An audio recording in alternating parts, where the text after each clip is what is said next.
तर नमस्कार मंडळी, आज हा माझा पहिला ब्लॉग आहे आणि आज व्हिडिओ बनवायचं तसं खास कारण आहे. कारण आता पहाटेचे 4 वाजले आहेत आणि आईने गावावरून माझ्यासाठी काही सामान पाठवलेलं आहे, म्हणजे खायचं सामान, काही धान्य भाज्या वगैरे.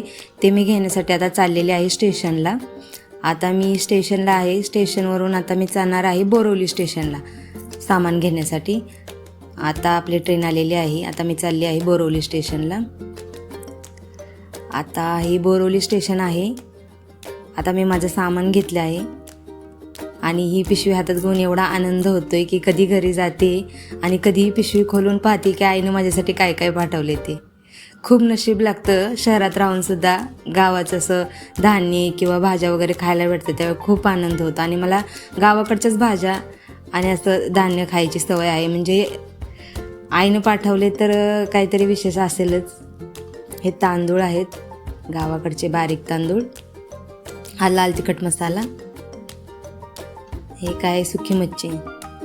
अजून काय आहे ह्याच्यात? गहू आहेत. गहू किती छान आहेत बघा, आईने पाठवलेले. तुमची आई अशी तुम्हाला गावावरून पाठवते का? माझी आई मला वर्षातून 3 ते 4 वेळा अशा गावावरून हिरव्या पालेभाज्या जे जे शेतात ती पिकवते ते सर्व मला, जोपर्यंत मला खायला भेटत नाही तोपर्यंत तिला, म्हणजे तिनं स्वतः खाल्ल्यास मिळायचा आनंद तिला मिळत नाही. बघा बटाटे किती छान आहेत. इतका आनंद झाला आहे ना मला. दरवेळेस ज्यावेळेस आई मला असं गावावरून काय काय पाठवते ना, त्यावेळेस मला खूप आनंद होतो. आणि आईला माहिती आहे, त्यामुळं आई मला वर्षातून 3 ते 4 वेळा हे पाठवते. तर तुम्हाला हा माझा ब्लॉग कसा वाटला मला कमेंट करून नक्की